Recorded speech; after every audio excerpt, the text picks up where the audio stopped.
a palavra.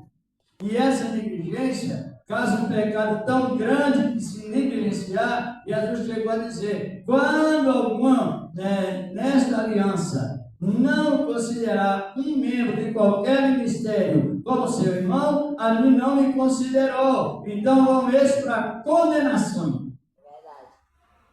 E está contando essa barriga. Mas não é falta de oração, nem falta de jejum, é falta do quê? Sem ensinamento, Israel foi destruído. Agora, sem ensinamento, como que a pessoa pode dar graças a Deus por uma vida consagrada? Ela pode até dar, mas só que não é dentro da razão, é na emoção, a palavra. Agora, hoje, quem não conhece a Cristo, os que não recebem a palavra, desde os jovens até o mais idoso, todos têm o Espírito Santo com abundância, porque no Antigo Testamento, até no ministério dos profetas, o Espírito Santo vinha e operava e saía. Hoje não. O Espírito Santo veio sobre nós, como eu já disse, e atua em nós em forma de frutos. Bondade, benignidade, longanimidade. Bondade, a longanimidade é a conservação da bondade. A longanimidade, ou seja, é a paciência dupla. Vai progredindo frutos e salvos, e tudo como investimento de Deus, não por obras, mas somente devido à bondade de Deus. Dê uma olhada aí em Tito, capítulo 3, já estamos quase terminando. E como a hora passa voando, então é importante agora falar agora, qual é a nossa posição hoje relacionada a Deus? Alegria, da graça. E Ele também conosco nos deu graça. Tito 3, versículo 5. Pode começar no 4. Traidores, obstinados. Não, Tito. Tito, eu não sei Timóteo, né? Deixa eu ver, tá? Tito 3, verso 5. Não pelas obras de justiça que houvesse feito, mas segundo a sua misericórdia, nos salvou pela palavra, pela lavagem da regeneração e da renovação do Espírito Santo, que abundantemente Ele derramou sobre nós por Jesus Cristo, nosso Salvador. Isto não vem de obras para que ninguém se glorie, em Efésios 2, 8 e 9. Agora, não de obras que praticamos, obras que sejam justas. Mas antes de praticar as obras, recebemos a salvação. E as obras são praticadas vindo de Deus, como uma vez e outra repetindo a palavra, como investimento. Para que a pessoa se torne um servo de Deus, mas com entendimento, e não com a emoção. Ele nos salvou de graça, porque esta promessa, vou repetir novamente as frases, ela começou a cumprir-se no dia em que o Espírito Santo veio em cada vida. Eu não sei como as pessoas ficam tão usando descaso sobre o que a pessoa tem. Quando alguém diz, Deus quer te dar uma grande bênção, você vai responder, eu já sei. Está compreendendo? Deus vai te dar um grande livramento, você tem direito de responder, eu já sei. Não seja tolo, seja sábio, segundo o Espírito Santo. Quer analisar aqui, nesse final? Abra sua Bíblia aí nas promessas que Jesus fez sobre o Espírito Santo. O Espírito Santo, Consolador. Aleluia. Ele nos consola, Ele nos orienta, e Ele nos instrui, e Ele testifica que somos filhos de Deus em cada coração que aceita a palavra. Capítulo 14, versículo 23 do Evangelho de João. Depois vamos para o versículo 26. Glorificado é o nome do Senhor da glória. E quanto mais você crê nas Escrituras, para que serve a crença? Quem sabe? Para crescimento em justiça. É justo crer. 14, verso 23. Jesus respondeu e disse-lhe: Se alguém me ama, guardará as minhas palavras, e meu Pai o amará, e viremos para ele, e faremos dele morada. Quem não me ama, não guarda as minhas palavras. Ora, a palavra que ouviste não é minha, mas do Pai que me enviou. Amém. Agora lê o versículo 26. Mas aquele Consolador, o Espírito Santo, que o Pai enviará em meu nome, esse vos ensinará todas as coisas, e vos fará lembrar de tudo quanto vos tenho dito. Ele fará lembrar de todas as coisas, como Pedro lembrou, é a profecia de Joel, mas porque agora ele estava cheio do Espírito Santo. E ele vos fará lembrar de tudo aquilo que eu vos tenho dito. Quando Jesus, antes de subir, o Espírito Santo era restrito, não era liberalmente abundante em forma de derramamento.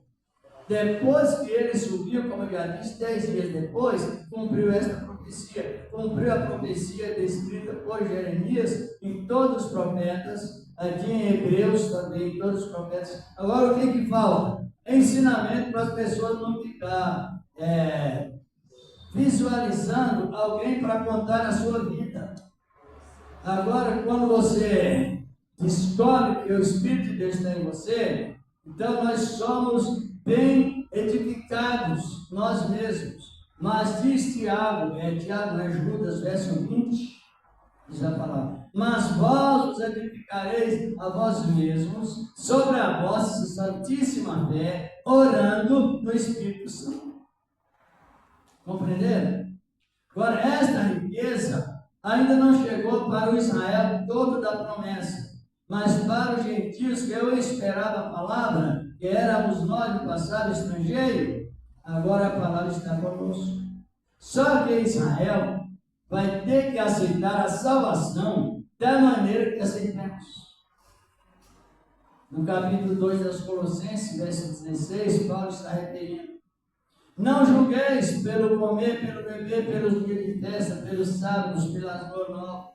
Isso ainda virá na época do milênio, mas não está acontecendo no presente, porque tudo isso são só pelas coisas do passado, mas o corpo é de Cristo, para receber a palavra. E já Jesus recebeu o corpo, tem que ser a santidade ministrada de dentro para fora, isento das obras da lei. Hoje nós vemos aquela palavra, já foi até feita essa pergunta, mas é importante. Quando Paulo expressa: mas graças a Deus que nos dá vitória por nosso Senhor Jesus Cristo. Qual o sentido que traz essa palavra? Porque é falado frequentemente, não é? E talvez sem colocar o sentido etimológico da palavra, ou dizer: amém, graças a Deus, vamos fazer aqui um sacrifício da lei. Funciona. Graças a Deus que nos deu a vitória por nosso Senhor Jesus Cristo. Por quê?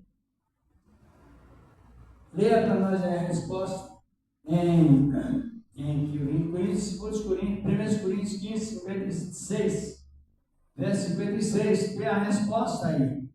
E nós devemos alegrar, porque aí é como o irmão leu: o Espírito Santo nos leva-nos a ser apaixonados por essa palavra.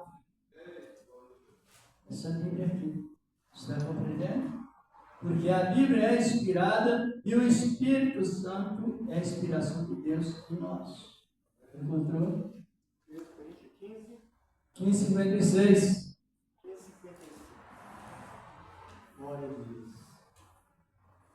Diz assim: ora, o aguilhão da morte é o pecado, e a força do pecado é a lei. Agora expressa o versículo 27. Por que Paulo disse sobre vitória?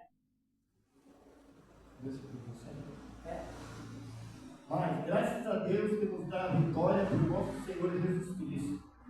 Portanto, meus amados irmãos, sejam firmes e constantes e sempre abundantes na obra do Senhor, sabendo que o vosso trabalho não é vão do Senhor. Isto. Agora, por que Paulo diz graças a Deus que nos dá a vitória para o nosso Senhor Jesus Cristo? Por quê?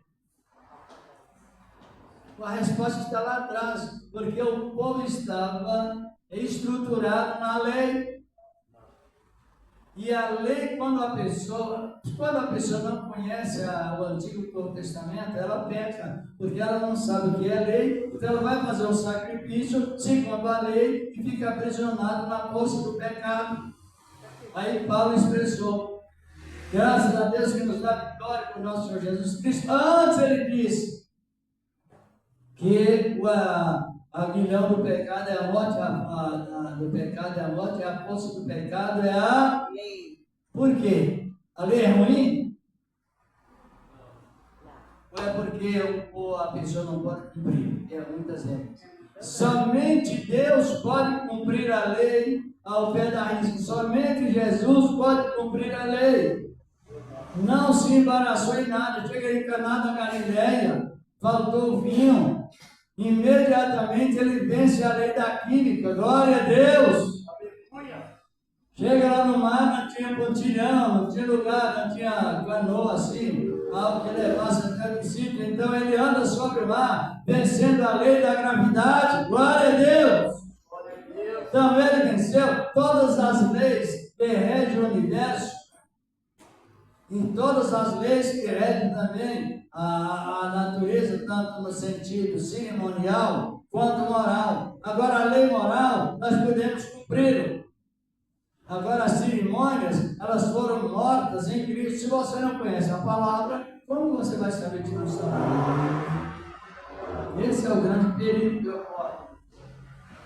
Hoje, se cada um fazer igual a igreja da Odisseia, o certo está certo e o errado está certo.